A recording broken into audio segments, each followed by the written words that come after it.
All right, we are live. This is the Jenkins Pipeline Authoring SIG meeting for January. I swear that this will now be a regular thing that we have it on the second. Oh, this is the third Wednesday. Normally second Wednesday. This month's weird because we had to delay to get Stephen Tirana able to be here to present his Jenkins templating engine stuff. I'm sorry. That's fine. That's fine. You are forgiven. The agenda link is around here somewhere.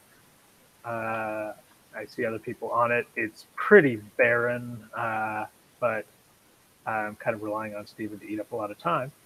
But first, we've got Martin Danjou to talk about Jenkins and Google Summer of Code and potential for pipeline authoring interest in that.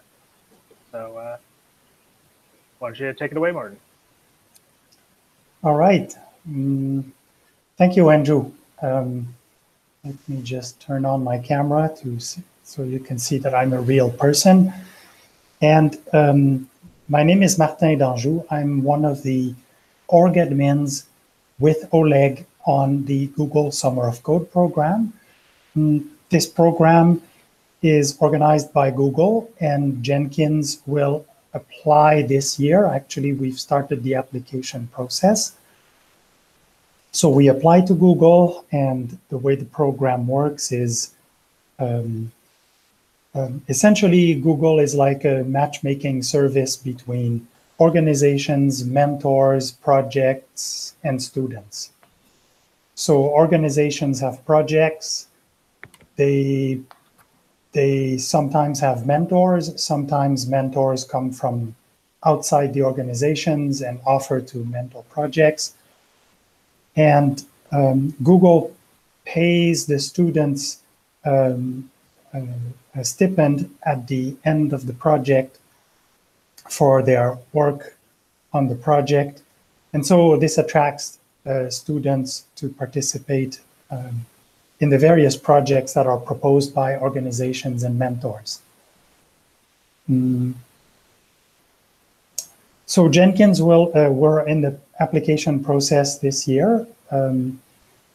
And I just want to, maybe I can share my screen and show you where you can find this information.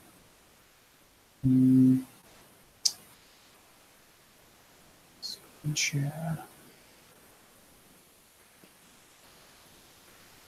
Okay, you can see my screen. Wonderful. Can you see my screen? Yep. Okay. So if you go to the Jenkins project page, you go to Google Summer of Code in the sub-projects. This is the entry point for the project. We have information for students to show them, to explain to them how they can apply, how the rules of engagement, how they can participate. We also have a page for mentors, how they engage, how they participate, the expectations that org admins and that the program has with regards to mentoring. We've defined roles and responsibilities for org admins and mentors. But most interestingly, what we have is how to propose a project idea. So if someone in a SIG, in a special interest group, or in a Jenkins sub-project has an idea, they can go to this page and they're going to find instructions on how to make a proposal.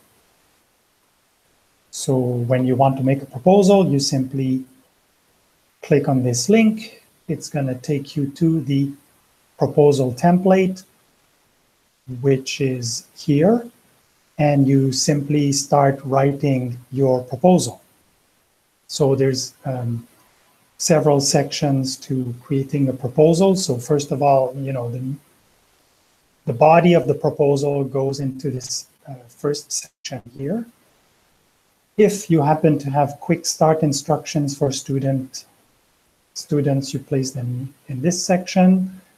When you have links, If you have newbie-friendly issues, you can link them here. Then there's a skills section. So these are the skills that the students either must possess or that they will develop during the project. Below the project description, there's project metadata. So we're expecting people, when they propose an idea, they need to fill out the project metadata. So we're asking, things such as when did you create the project idea, provide a short summary, enter the name of the person proposing the project. So we call that person a champion. Then we need links to GitHub, Jira ID or Jenkins ID if you have one, and so on. So there's different types of mentoring here. This is something I wanted to talk about. So when you propose an idea, it helps if you're the mentor, but sometimes there's many ideas and you just want to propose them, but you're not ready to be a full-time mentor, but you're willing to be a technical advisor. So it's okay. There's different levels of mentoring that we have. Just a minute, I'm going to grab a glass of water. Okay, so there's different levels of mentoring: technical advisor, subject matter expert. So those would not be involved as much in the day-to-day activity of the student, but they would, come in either once a week or once every coding period to give advice and general direction to the project. And then you can list potential mentors for this project. So typically the champion tries to be a mentor as well. But if you have people who also collaborate on this project with you, ask them to participate. And we want every project to have at least a minimum of 2 mentors. And this is because, first of all, it's easier when you have 2 mentors. It's easier on the mentors as well as on the student, because you can answer questions depending on your time zone, and sometimes you're not the expert in what the student is asking, so the other mentor will fill in there. We try to have 2 or 3 mentors per project. So that's how you prepare an application for Summer of Code. Now let's go back to the Summer of Code page in Jenkins. We have a list of existing project ideas, and these ideas have been published and are offered to students currently because we've started the application process. Obviously, we need to be accepted by Google before this becomes official, but students have already started to ask questions in Gitter about these different projects.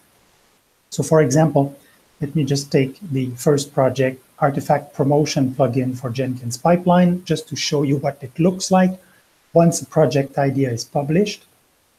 We have a page on the website, and we have a direct link to the, it's actually the live Google Doc embedded in this web page, so people can make comments on these proposals. So I can start typing, some comments here. Obviously, I'm not going to enter this right now.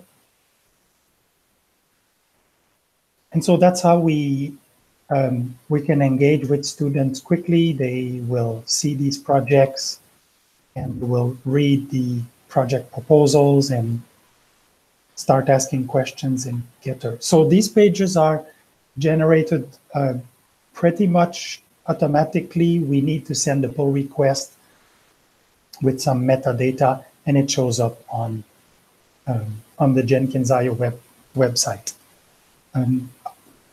So if anyone's interested in proposing ideas or being a mentor, we have a Gitter chat, which is the JSOC SIG. And please don't hesitate to reach out to us if you need help with the process, if you want to clarify project ideas, if you need help getting started with Summer of Code, we're here to help. So there's 4 organization admins here that are ready to help. Now, in terms of mentoring, what does it mean? So the way I see this is you propose a project idea and you invest about 5 to 6 hours a week during the program, and you have someone working for you full-time for about 4.5 months. So the chances are that once you land the student, your project is going to make a lot of progress. With you investing just a few hours a week, you get a lot more in return. So that's my sales pitch for Summer of Code. All right, so I'll stop the sharing now and take questions.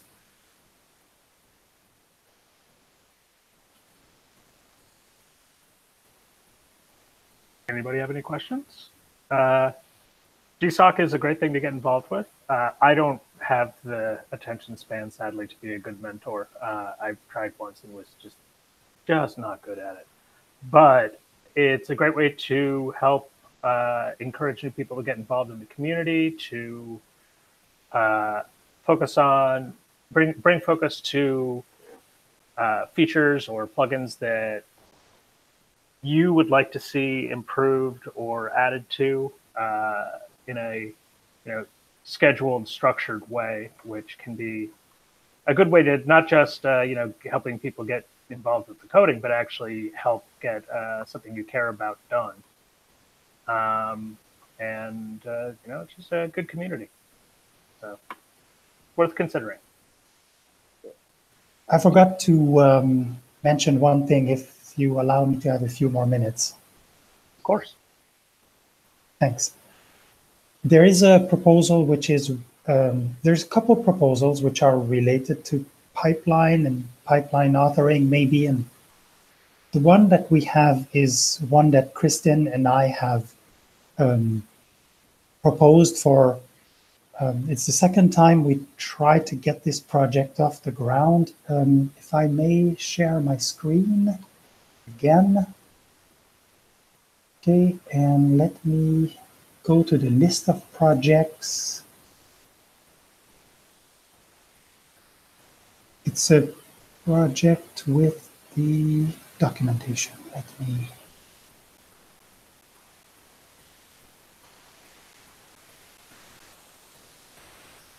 Just a minute, it should jump to me. Pipeline step documentation improvements. Okay. Now, this proposal, we find it difficult. So one of the requirements of Summer of Code is that the core of the project has to be coding. It cannot be documentation. There can be documentation, but the core has to be coding.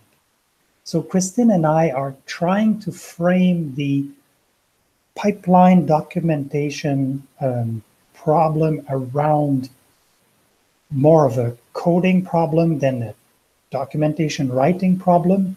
So this brought us to, the infrastructure for publishing the documentation and the format under which it is presented. And we would really appreciate feedbacks and ideas and comments from the Pipeline SIG regarding this proposal. And Kristen, would you like to add anything to what I said here? Sure. So we know that we have that generator that goes through and automatically does the pipeline step documentation generation, but it's, it could always use some improvement and maybe some like readability stuff, because again, like some of the pieces we are missing with some documentation, but we don't also know where all the documentation is had. So it just goes through and pretty much runs what you'd see if you hit the pipeline step help button, like, you know, pretty much like the auto generator. So it'd be helpful to know like where everything's located, or if there's if there is even kind of like a standard, so we could try to pull the different pieces in programmatically. There isn't a standard, but we wish there was. Yeah. I got that in the first SIG meeting, and then it's not, exciting, and I've been overly distracted by other work. We have not really moved forward on it. But I think there's definitely, GSOC or no GSOC, that there's definitely work to be done in tandem with documentation efforts for pipeline and pipeline steps, and with pipeline steps doc generator. If it is going to be in GSOC, could I make a little feature request in code-wise? Don't show every single parameter type every time. God, I know. I know, because then you end up with that nested list of objects, and that's like the worst. Because then it just makes what does it even look like? Like just makes stuff like going to the build step doc. It's like, okay, so there's a couple parameters up here, a couple of the options for the step up here, then 18,000 parameters types, job parameter types, and then at the bottom there's a couple more options. Yeah. And it's like, It's just so hard to read. So like that would be something that would be really helpful to fix. And even like even what is in here, like showing what the obvious usage is. Because right now, sometimes it's just this step and like string, and it's like, what does this look like to actually make? Yeah. It'd be so helpful. Yeah, examples would be good. That sounds like something that we could come up with a standard for from the step stock generator perspective, and take advantage of that to add that to plugins in the UI help side that can be pulled in by the step stock generator, and in other cases as well. That seems like it would be something to encourage. If we can come up with a good, well-defined and well-documented way to do that, that's something that we can encourage plugin developers to adopt. Yeah, definitely. That sounds good. That's a good idea. Where is this step-doc generator code located? If you could post a link to that later in the I will do that right now. That would be nice. Yeah. I was actually just reusing it for something else entirely recently. And that makes me like kind of a little happy that it's being used for something. It has that really cool Jenkins list plugin manager. Yeah, I use that for trying to find having a class path with every single plugin in it to do some research for a security issue to see if there were other things that could cause problems exposed by any other plugin. And I'm like, when I try to spin up a Jenkins master with every plugin installed, it does not work. But the hyperlocal aware plugin manager worked fantastically for that. Awesome. Well, good. Hooray. Yeah, I think that in general, the docs generator is something that if we ever get back to improving documentation and examples, etc., is something that we're going to want to work with and incorporate and interact with pretty heavily. So that's something that is probably of interest to us in the over the longer term. Can I ask a question? Sure. So first, Martin, thank you for that presentation and for leading this effort. That was a very good presentation, and it's good to see that you're focusing on summer of code and mentoring. So the question that I have for you is, in a previous project, not Jenkins, I was a Google Summer of Code mentor, and I had a bad experience with that because what happened was Google Summer of Code, they do pay the student, And so the student that I was assigned, they were more interested in getting the money. And since the sum they are paid is in US dollars, not in the local currency, it's actually a lot of money for some students working overseas. And so the problem I had was the student, they misrepresented themselves, what they could do. They didn't follow up. They actually accepted another job at the same time, so it didn't even work on the project. And I ended up having to fail the students so that Google would stop paying them. So that was unfortunately a bad experience. So my question is, how do you sort of avoid this problem?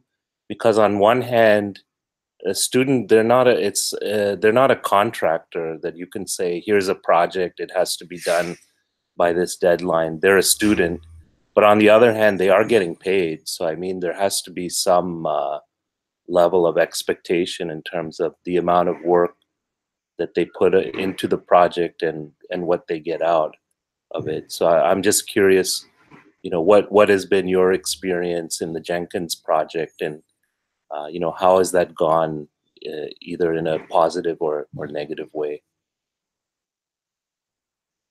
Sure, that's a very good question. Actually, the question of students who try to abuse the system, it does happen. It does happen. We've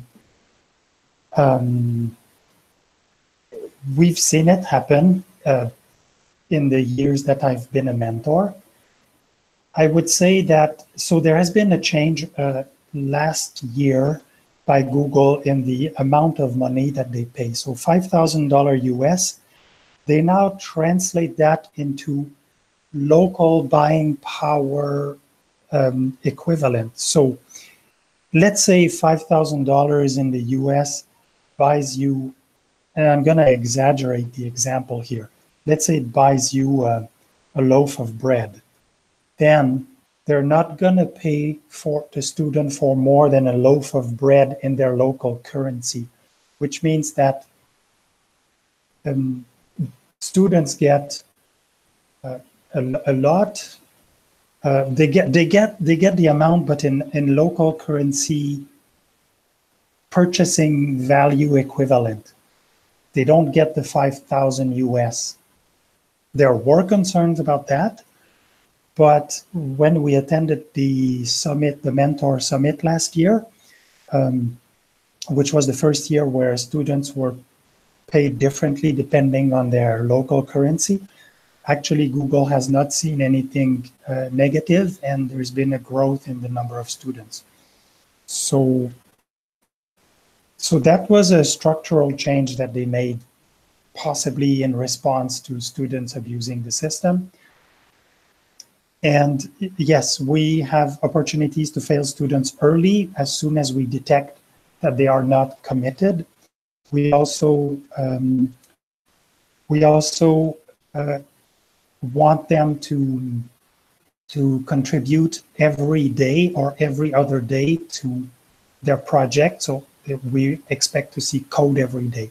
If we don't see that, typically after a week, we ask hard questions to the student and try to make sure they're still committed.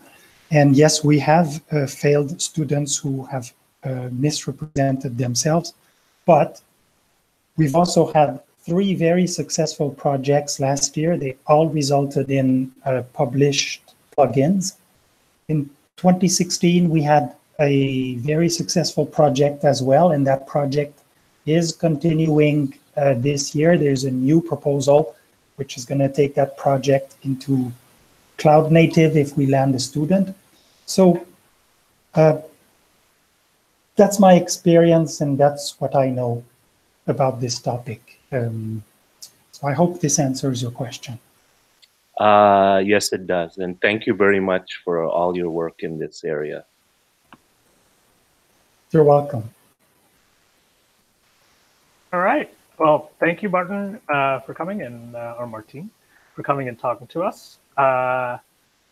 And yeah, if anybody is interested in getting involved with GSOC, do the things he said, and that'd be pretty cool. Next up, we have Stephen Tirana to talk about his Jenkins templating engine. I first saw this at Jenkins World, DevOps World, DevOps Jenkins World, at that conference that was in San Francisco in September, and found it fascinating. I think there's a lot of really interesting work here. It has been properly open sourced since then, and yeah, I'll let Stephen take it from there. Thanks, Andrew.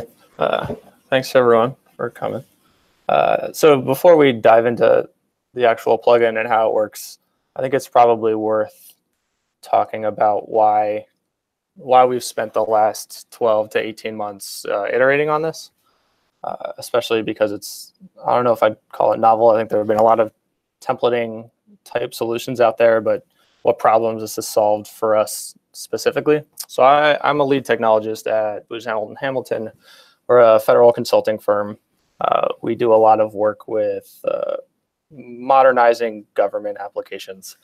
So that's things like going from a monolith to working with 40 or 50 different microservice teams, perhaps being built by multiple vendors at a time, spread across different geographical regions. So that's one engagement. We also do a lot of DevOps pipeline work across different client engagements. So some of the challenges that we were experiencing were things like every time we start a new engagement, we have to start from scratch. We can't take code that was developed for a particular engagement and then drop that somewhere else as part of the pipeline implementation. So it would take 3 to 6 months of pipeline development when you get started before these application development teams could hit the ground running, doing all of the best practices that we use Jenkins to implement. So that's a lot of time being spent up front. We were doing a lot of code duplication and reuse. A lot of the lessons learned weren't being well communicated across engagements because that's a difficult thing to do at a large organization. Another, someone that was building these pipelines, a lot of what you're going to see today comes from the challenges I experienced while developing pipelines for 40 or 50 different microservices at a time from 20 to 30 different application development teams. So on a particular engagement, there were 30-something teams. They all wanted to use the exact same process, but they had slightly different tools for that. So the way Jenkins currently works today in most cases is that you have a Jenkins file in each of the repositories. And this is okay usually, but from a governance perspective, it can be challenging to be positive that everyone's following the exact same software delivery processes when you have a different Jenkins file in every single repository. So especially in the federal space with requirements around different code quality gates or security requirements or reviews that have to take place, having that Jenkins file in the repository was a challenging aspect for us because you can't actually be sure that they're all the same. The other challenge came from they wanted to follow the same process, but they had slightly different tool implementations to do different aspects of their pipeline functionality. Some people were building front-end apps, others were building back-end, it could be Java, Python. But really the flow of what was going to happen was exactly the same. So what ends up happening is you can abstract out some common code into Jenkins libraries and try to consolidate code duplication. But over time, as you want to improve the workflow of your pipeline or you want to add new tool integrations, you have to do a migration of all of those 50 Jenkins files across the repositories. And that can be challenging when you have this sort of collage work of art because you're trying to do the exact same pipeline with different tools. So we sort of took a step back and said, at the end of the day, regardless of what tech stack these teams are using, they're following the same template. They're going to build an artifact, scan it, do static code analysis. We're going to deploy it somewhere, do penetration testing, accessibility compliance testing. And all of that workflow is exactly the same. So we just need a way to be able to pull the Jenkins file out, define what that template actually means, and then be able to swap tools into and out of that template to not have to do these Jenkins file migrations, B, give these different organizations some real governance and auditability over what the different business processes were being represented in their software delivery pipelines. And then purely from a pipeline maintainability standpoint, be able to being able to have this mental model of, I have a series of steps that are going to take place. I have some code that implements those steps, and they need to be broken out into, libraries, if you will, that represent the different tools that are being used. So that's why we came up with the Jenkins templating engine. We can walk through a couple demos that sort of explain what I'm talking about here. So locally, I guess this is our documentation page. It is, if I can find that link again. I'm doing my best to keep it up to date. It still needs some updates to it. But the idea is that this site will be where you can go to get all of the different information you need on how to leverage this plugin. It's open source through the Apache license. So how does it actually work? Let me log into Jenkins.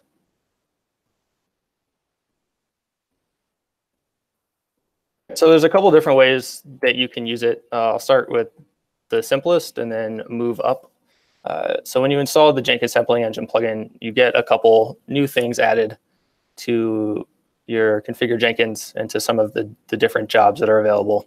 The first piece is under Manage Jenkins. You have a Jenkins templating engine configuration where you get to define a couple of things.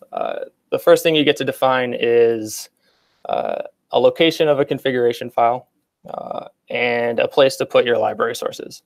So what does that actually mean? Within the Jenkins templating engine, you have templates that define what's going to happen when, generically. And then you have configuration files that give the template the information it needs to actually implement what it says it's going to do. So globally, I can define a configuration file. For this example, it is fairly straightforward. Instead of a Jenkins file in every single repository, I now have a pipeline configuration repository where I can centralize a lot of the configuration. So this is a very simple example, and I can show a more complicated real world example after we go through some of the basics here. But within this config file, I get to define what my template means. So there's some primitives available to me to be able to define things like application environments, and then things like libraries, which are going to have the tool implementations. Alongside this, I have a template. And in this case, it's very straightforward. It just says, I'm the org-wide pipeline template, proving that we're going to create an application environment object for some syntactic sugar. And then we're going to call a build step. So this build step is intentionally generically named. In our specific example, if we go back to Jenkins, I can look at my configure page. This is just a regular pipeline job. I have, we'll turn the sandbox on. So I have a template keyword, and we'll show a different example where you don't have to define this as part of a pipeline job, but there's a step contributed to your pipeline that's template. When you call the template step, within this closure, we're going to use those configuration files to populate some syntactic sugar and to load the appropriate libraries. So within this, I'm able to just say, I have a dev application environment. It's getting pulled from my configuration file that's specified. And then I'm going to call that build step. I can execute it. And really, I use this template keyword when I'm testing things out. The real power is going to come from being able to define these in that configuration repository, and then have your application repositories inherit that configuration while being able to provide their own to customize what specific tools that they're using. So in this example, we've got some logs that came out. We obtained the configuration file from the global configuration location. We loaded the Maven library from a library source. So if we go back to this configuration, if the template is calling steps, libraries are the modules that have those steps. And depending on which modules I load, I get different implementations of the same step of my template. So within your configuration, you get to identify library sources. So this is just a link to a source code repository, steps that you're used to seeing with Jenkins shared libraries. Within this repository, I have an Ant and a Maven library. You identify the library name based on the name of the directory. within here, I've got a series of Groovy files that are my steps, where the step name is going to be equal to that of the base name of the file. So I've got a build step that's going to be contributed by the Maven library, and all it's going to do is say building with Maven, and I have the exact same thing for Ant. I can show at Booz Allen, we have a series of libraries that integrate with the Jenkins sampling engine. These are licensed through the Booz Allen public license, which is a little bit different. But in this example, we're showing the simplest that we can to sort of get the idea of how it all works together. So this was a regular pipeline job. I have a template keyword. It's going to load things from my configuration file into the environment to be executed. And then I have a build step that gets executed. But the real power of this for us has been from being able to define pipelines in one location and then use them across all the different applications. So we have 2 GitHub repositories. We have a sample application for Maven and a sample application for Ant. Open these 2 up. I can go to my pipeline configuration repository. And in our global configuration, I specified that the library was Maven. But now we just want to define this application environment globally. We want the individual app teams to tell us what tools they're using. So I can say merge equals true. And this is going to allow individual applications to make changes to the configurations of the library spec. And we could talk a little bit about how the merging of configuration files between a global configuration down to application configurations works. But for right now, I'm just saying merge equals true, which is going to let my individual sample applications, which for this example, is just printing statements. So they just have a configuration file of their own. So instead of having a Jenkins file that's going to define the entire pipeline, we've pulled that out into a template in a pipeline configuration repository. Instead of that Jenkins file, individual applications get a configuration file where they're going to tell us what's unique about their pipeline to configure it for their application. For the Ant application, we're just going to say we're using the Ant library. And as you're expecting, it's going to be the same thing, but Maven for the Maven sample application. So if we go back to our organization job and go to the configure page, there's a new option under project recognizers. So by default, it's pipeline Jenkins file, which will identify all the Jenkins files in the repos and create pipeline jobs for those. With the Jenkins sampling engine, you have a dropdown just to say Jenkins sampling engine. And what this is going to do is look at the available configurations and globally, as well as on folders. And we'll talk about that in a little bit, and run the template that was defined. So if I go to the Maven job, I can run the master branch of our Maven repository. It's going to obtain the right configuration file. It's going to kick off that template keyword that happens in regular pipeline jobs automatically. It obtains the correct template. It prints it out, and then we get building with Maven. The same thing for the Ant application repo. I can run the master job, and as you're expecting, it's going to do the exact same swap out what the implementation of that build step in the template means for this specific application. So the idea is that you pull the Jenkins file out of individual repositories if you have these shareable templated workflows, and you use pipeline libraries and a configuration file to be able to implement what that template is actually going to do. So the other aspect of this, there's a few other things. So organizationally, you're going to most likely have more than just 2 hierarchies. In this example, we showed a global configuration file and then a application-specific configuration file. And those will get merged, and that result of the merge will be what's used to populate your template. But in reality, you're probably going to have some organization-wide configurations.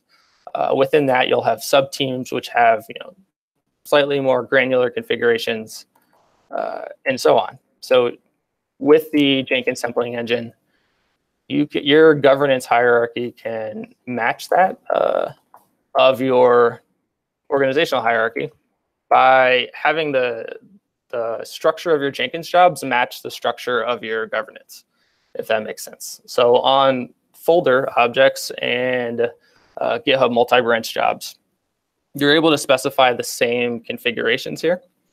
So in Jenkins templating engine verbiage, we call these governance tiers. So you can have as many governance tiers as you're looking for, where you're able to define a configuration file and another set of library sources specific to that more granular subsection of your organization. So that's the general idea, is that pipeline workflows, when they're shareable, can be abstracted out into a common location with common templates. You use a configuration file to populate what that template's going to do. There's a couple other details that are worth talking about. So if we go back to configure, here we just have println dev, and then we're going to call a build step, and I can run that. In this case, nothing's going to happen because for this specific job, we're just using the global configuration here in this pipeline config file. We didn't specify a library that implemented the build step. So by default, that's a no-op. It would be possible to translate that into I actually want to fail to build if the libraries loaded for a specific application don't supply the correct steps to populate the template that's defined. But to be able to show a few more of the things that Jenkins templating engine can do, we'll add Maven back. We can rerun this job. And this is a sanity check for myself, making sure that this works as expected. Adding a new library and a new step to this would be as simple as creating a new directory in the pipeline libraries. Sorry, I can't navigate and talk at the same time. Is adding a new library or directory under the pipeline libraries repository, adding the name of that directory to your libraries section, and it would automatically get picked up, and you'd be able to add a new step to your template, and it would be distributed across all the applications leveraging that template and configuration. Another aspect of JTE with library development is the ability to do aspect-oriented programming type things. One of the challenges associated with building a framework that lets you swap things in and out easily is handling the relationship between tools. So for instance, if I had, let's see. So if I had a situation where I wanted to notify after, I'll do it so that it aligns to what I'm actually saying. So let's create a new library called Splunk. Let's say I wanted to send Splunk events I wanted to send off Splunk event every time a deployment happened or an artifact got built. I can't take the logic to send that Splunk notification to my Maven library because now you have a coupling and you can't get the swappability that you're looking for. So one of the things that has proved useful to us is to be able to do some things like before every step gets executed, I want to send a notification, or when the pipeline's done, I want to run these cleanup routines. After every step, I want to do a notification or execute a particular pipeline method. So when you create a pipeline step, you get a couple to use them. So in this case, we're going to mock out sending a Splunk event. And by default, your library steps will have available to them several annotations. So in this case, I can add the after step annotation to my library, commit the file. And then if I go back to my pipeline configuration globally and add Splunk as a library that is being loaded because we just created it in the pipeline library section, library Splunk. When I rerun this pipeline job, it's going to pick up that we loaded the Splunk library. We still ran the Maven build step, but it automatically picked up that one of the steps loaded from the libraries involved has a hook annotation on it. So in this case, it's an after step. It tells us that it's the notify step from the Splunk library, and it invokes that method. So there's a couple different annotations available to try to seamlessly inject code between pipeline steps if that's something that's necessary. So you get after step, you can change this to init. This will run when your pipeline kicks off. You get before step. This will run before steps. There's notify, which runs after every pipeline step, as well as at the end of the pipeline. And then you get a context variable when you're using these different hook annotations. And this is so that you can be context aware within your hook over what's exactly happening. So in this case, we changed it to notify, and we are now printing out that context variable. So if I come back and rerun this pipeline job, it's going to run twice. It's going to run after that build step and then at the end of the pipeline. And we'll see that the context variable that gets passed in lets you know what step just happened, what library loaded that step, and then what's the current success, the status of the pipeline. So that if you want to do things like only send notifications when the pipeline's in failure, or only send notifications after particular steps, you'd be able to abstract that out. The final aspect of this is configuring libraries. So at Booz Allen, we have a set of pipeline libraries that we're able to use across different engagements. And to be able to do that, we need to pull out the configuration that would normally be hard-coded into your pipeline across multiple engagements and pull that out into the configuration. So in this case, if I had a number variable, so let's go to this pipeline configuration and say that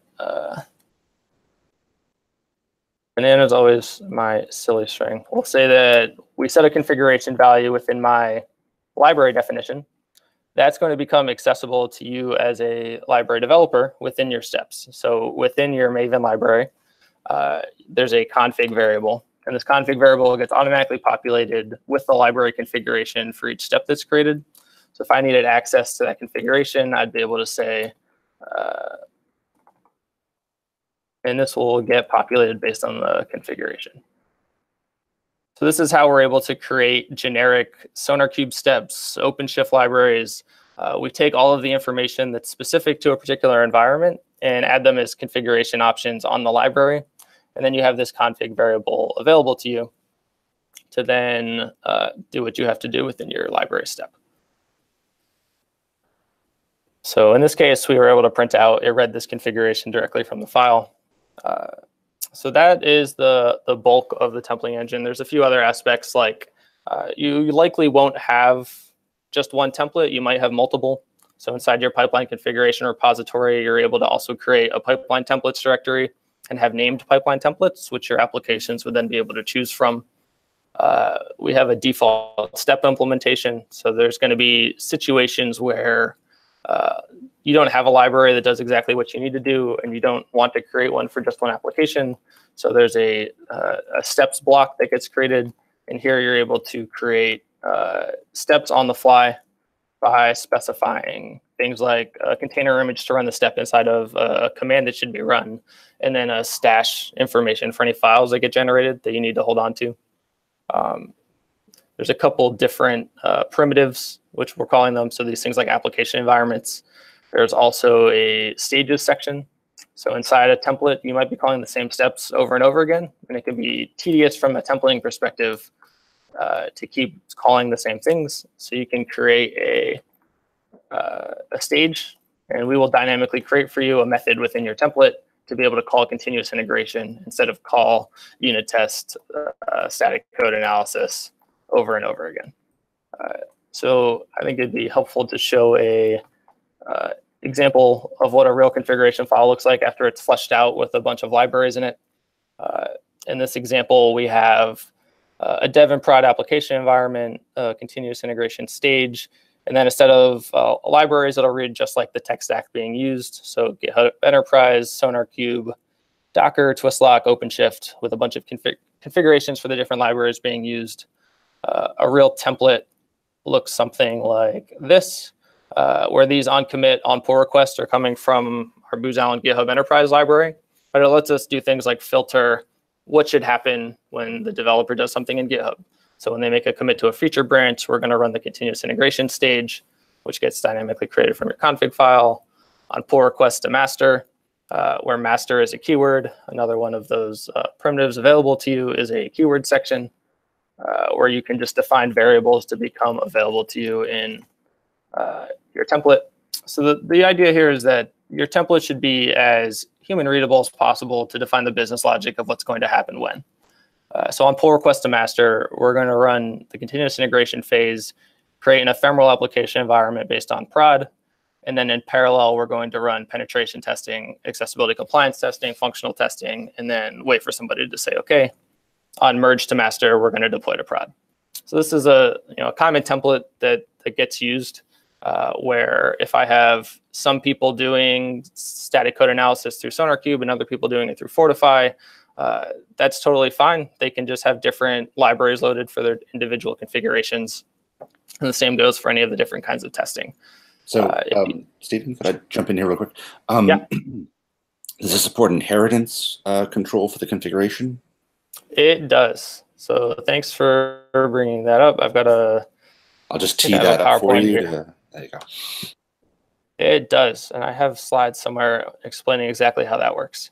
There are some improvements that we're interested in making to this, but right now there's a couple options. So a big part of this at first was reusability, but being able to share these libraries across engagements.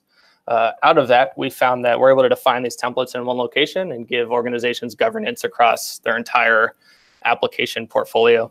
So some of that is being able to pull out common configurations and then limit exactly what your applications are able to develop. So by default, when you define an organization-wide configuration, your individual repositories can't override that. If you were to have an organization config that defined a dev and prod environment and your tenant or application tried to have an impl environment, the result would be it doesn't get loaded because you as an organization have not allowed them to manipulate that specific configuration. But there's a couple ways to tune that governance with your configuration files. So we've got merge and override. So at any point in the configuration file, not just for application environments, you can say merge equals true.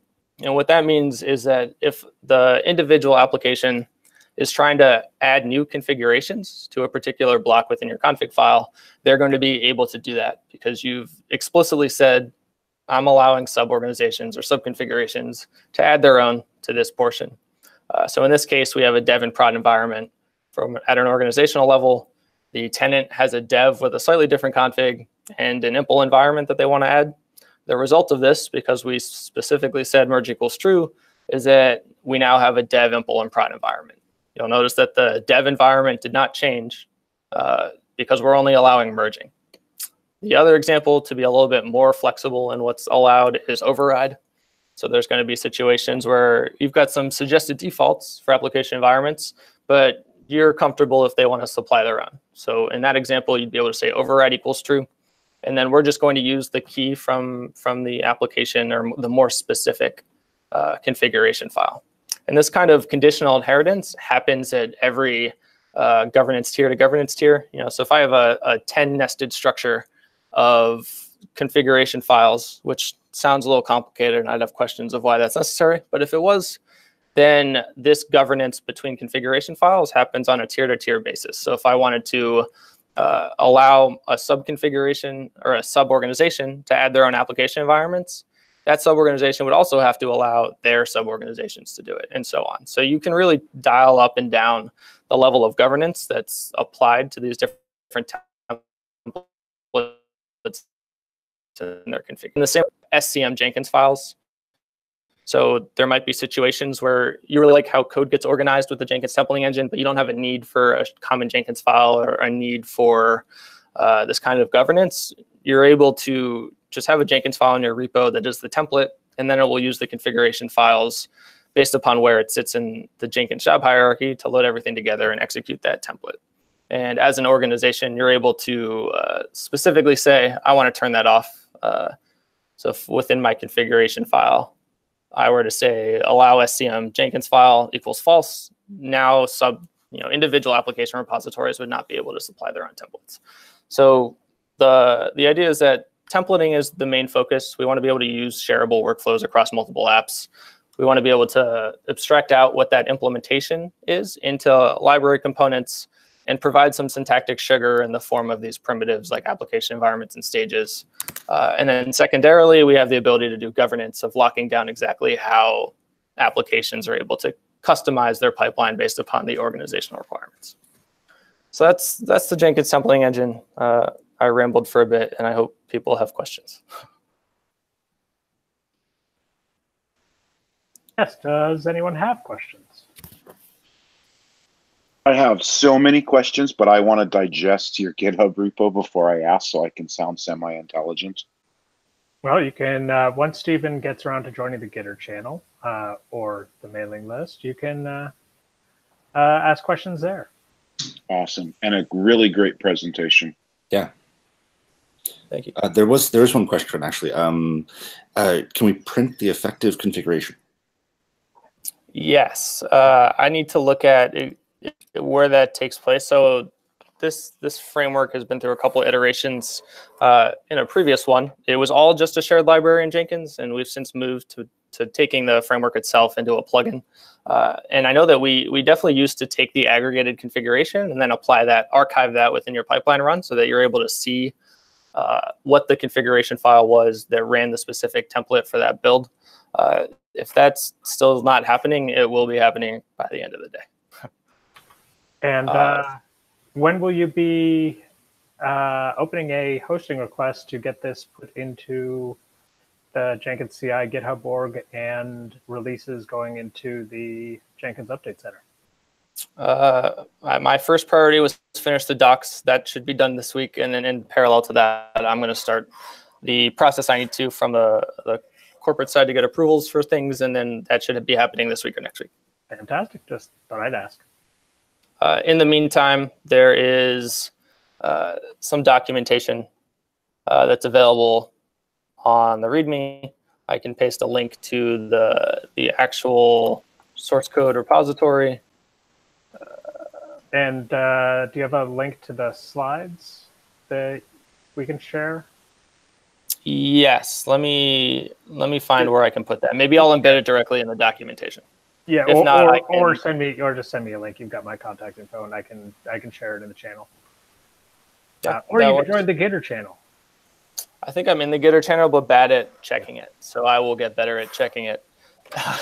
I also love talking about this. So if anyone has questions or wants to know exactly how it works and my docs are terrible, then let me know and let's talk about it. Question? Sure. I would like to know if you've tested this with configuration as code. So we have. So that's actually a good question because I have questions. So the global configuration, it natively supports the managed Jenkins configuration for the Jenkins templating engine. The problem is it's a little bit more complicated than just the managed Jenkins section. There's also a job DSL component of configuring folders with the correct governance tier information. So I've been thinking about how to best do that, if it's a customization or extension of job DSL to support this hierarchical configuration setting, or if it's a combination of Jenkins configuration as code and job DSL. So it sort of plays in both worlds, where you have a global configuration if you choose to have one, but there's also a job DSL component of job-specific configurations. Does that make sense? Yes. Right. So like I don't know how to, like I'm not technical versed into the JCASC enough to comment on that. Yeah, so with Jenkins configuration as code, you would natively be able to support the managed Jenkins configuration. Everything inside configure system works out of the box, but the specific governance tier for folders and jobs needs to happen through job DSL. So that's on the roadmap of figuring out a clean way to define your governance hierarchy from these configuration as code solutions. Are pull requests accepted? They are encouraged, and I will weep with joy if someone gives me one. Yes, if somebody out there watching this, listening to this later, whatever, is more familiar with the configuration as code mechanisms for this sort of thing, feel free to dig in. Any other questions? We're running a little late, but I'm okay with that. Does anybody have any other items they'd like to bring up today? Yes, I have one item. Yep. So basically, I guess in the Gitter channel before the meeting, I mentioned the thing that I've been asking about before, which is the way to lint a pipeline from the UI. So yep. Jenkins 52939. Yep. So I think I've discussed it, but basically the ways to lint the pipeline right now, you have to like enable a port and telnet to something, and or there's a command line utility that you can use, and it's all pretty clunky. And so basically, the problem that I'm having is that I'm trying to introduce pipeline to teams that have never used pipeline before. They have no Groovy experience, and sort of the day one experience of writing a pipeline and making syntax errors is it's kind of painful, because right now the only way to find out if you have syntax errors is to build the pipeline. And so that's not always a good thing. The other thing is that I'm heavily moving to migrate a lot of freestyle jobs to pipelines, and I'm also trying to put the parameters in the pipeline itself. Also, like the cron settings. So I need a way to generate the things that get written to the job.xml file from the pipeline without running the pipeline. So if I had a way to lint the pipeline and generate this stuff into the XML, that would help the basic usability of pipeline quite a lot for myself, and also to bring new people up on pipeline. So there's two threads to that. The latter one, the ability to set things like job parameters, cron trigger, build discarder, the various build properties, without having to run the build first, is an annoying one. It's your scenario where there's a specific button that you would click to do that is more viable than other things that have been discussed in the past, having it automatically do that when it sees a change in the Jenkins file. But then how do you, that also should trigger a build, and then what happens, and how do you know which one to do? One workaround that I'm aware of now is if your Jenkins files are not in SCM, is to create them via job DSL and specify the properties there as well as in the Jenkins file. But that's janky. So yeah, that's an area that needs work, and that has never found the right approach to actually do. Doesn't mean that it won't. It just, there's a reason that's been lurking for a long time. I have not found something I'm comfortable with as a solution. But in terms of linting from the UI, are you talking about being able to supply a Jenkins file and lint it, or the contents of a Jenkins file, or pointing to a Jenkins file in SCM and linting it? Yeah, so like right now, so let's say I have a Jenkins job configured to read the pipeline from SCM. So right now what I do is I click build or build with parameters. If I had a button at that same level on the classic UI to say lint or reload or whatever, and do it from there, that would like just be totally awesome from my standpoint. Yeah, the linting part would be easy. It would just be the UI side. Yeah. The reloading or setting of job properties would, like I said, be a bit hairier, but sounds like that'd be more viable than other options that have come up. It's definitely worth pursuing. I'm not sure when the people on the pipeline team here at CloudBees will have cycles for this, because we've got a few big things going on right now. Okay. But I will try to follow up on it, and if anybody else is interested in that, I am happy to help